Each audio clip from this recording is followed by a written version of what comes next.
What is a freak-off? Cassie, in her testimony, explained that she learned about the term from Sean Combs a year into their relationship. He described it as voyeurism, where he had control over what she wore. She would go to sex shops, buy outfits, and see which one he would choose for her to wear. What began as an intimate exploration between two partners quickly became a dangerous and controlling tool used by Diddy to manipulate her. In the privacy of their apartments or hotel rooms, the freak-offs began to escalate. Diddy was in control of the lighting, starting with candles and eventually moving to professional studio lighting, all designed to create the perfect atmosphere for these sexual encounters. What started as something seemingly consensual turned into a brutal form of psychological manipulation. Diddy had complete control over the situation, over Cassie, in ways that went far beyond anything she had expected.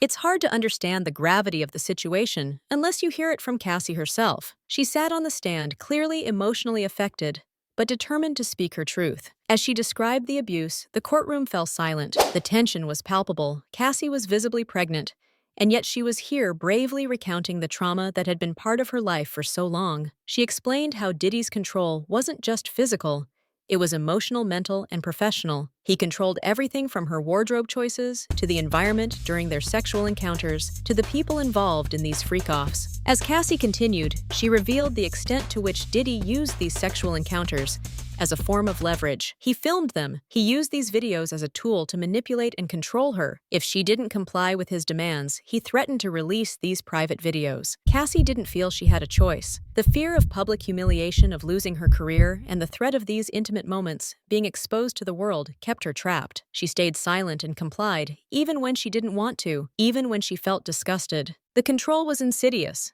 It wasn't just about the sex, it was about Diddy asserting his power over every part of Cassie's life. The more she complied, the more he demanded. The more she feared him, the more he took from her. She explained that these freak-offs weren't just a part of their private life, they became an ongoing repetitive event, one that she felt forced to endure, all in the name of pleasing Diddy and maintaining her career. As Cassie spoke, the courtroom witnessed the painful truth of her experiences. She described the emotional turmoil she went through, the humiliation she endured, and the guilt she carried for years. She admitted that at times, she participated in the freak-offs willingly, but only because she wanted to please Diddy, the man she loved. At that moment, Cassie broke down, revealing the depth of the psychological abuse she had suffered. She didn't want to participate, but she felt that if she didn't, she would lose everything. The defense tried to argue that Cassie was an active participant, claiming she kept the videos because she wanted to protect herself. But Cassie's testimony painted a very different picture. She explained how, at the time, she didn't know any better. She was young, vulnerable, and in awe of Diddy. He wasn't just her lover. He was the person who held the keys to her career. She felt trapped in a cycle where her success depended entirely on his approval. When asked about the videos, Cassie admitted that they were a form of coercion. Diddy had used them to maintain control over her, to keep her silent, and to make sure she stayed in line.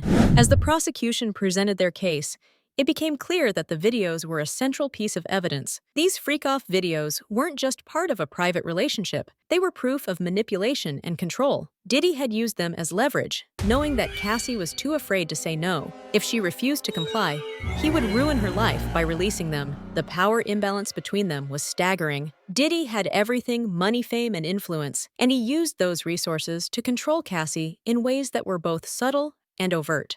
But the defense continued to push back, arguing that Cassie could have left Diddy at any time. They questioned her credibility, suggesting that she was exaggerating the abuse in order to gain sympathy. They pointed out that Cassie had remained in the relationship for years, even after the abuse began. But Cassie's answer was simple. She stayed because she was afraid. She stayed because she believed that leaving Diddy meant losing everything. The defense couldn't grasp that this wasn't just about a toxic relationship, it was about the psychological and emotional hold that Diddy had over her. As Cassie continued to testify, she described how Diddy's manipulation wasn't limited to just their sexual encounters. He also controlled her personal life. She described how he would send security or trusted assistants to monitor her to make sure she was where she was supposed to be. She had no freedom, no autonomy. Diddy's control over her was so pervasive that she even started to believe she couldn't do anything without his approval.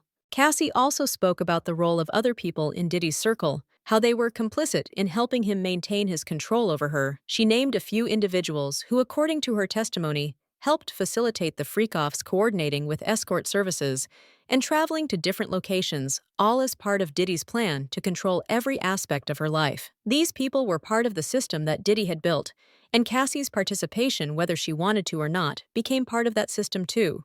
As the trial continued, Cassie's testimony revealed more disturbing details. She described being humiliated and manipulated not only by Diddy, but also by the people around him. At one point, she was even coerced into using drugs like ecstasy, ketamine, and GHB before participating in the freak-offs. She would text Diddy, asking him which pills to take from his Louis Vuitton bag, with Diddy giving her specific instructions. It was clear that the control Diddy had over Cassie was not just physical, it was mental, emotional, and chemical.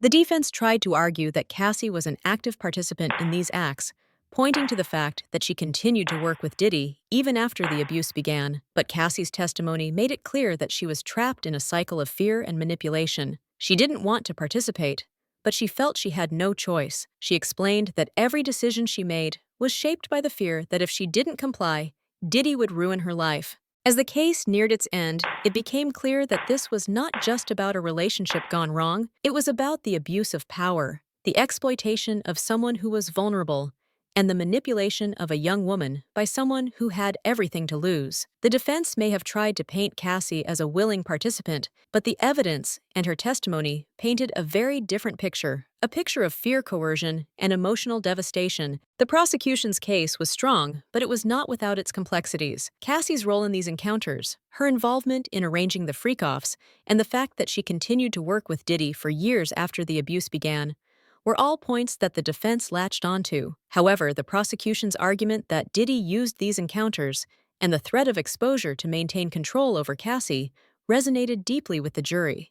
As the trial came to a close, the question on everyone's mind was simple: can Diddy be held accountable for what he did? Can someone with so much power be convicted of the emotional and psychological damage they caused to a young woman? And what about the other women in Diddy's orbit? Were they victims too? For Cassie, the trial was an opportunity to finally speak out, to tell her side of the story, and to take back some of the power that Diddy had stolen from her. But for Diddy, the stakes were higher than ever. His career, his legacy, and his empire all hung in the balance. As the jury deliberates, one thing is clear: the case against Diddy is far from over, and the public is watching closely. Whether or not Diddy is convicted, the story of Cassie Ventura's abuse will continue to resonate. This case has revealed just how easily power and influence can be used to manipulate, control, and exploit others, and it has sparked a larger conversation about abuse, consent, and power dynamics in relationships. For Cassie, the trial is an opportunity for justice, a chance to finally be heard. But for Diddy, it is the beginning of the end of a carefully constructed narrative. As the trial continues, the truth is slowly coming to light, and with each new revelation, it becomes clear that Diddy's empire may not be as unshakable as it once seemed.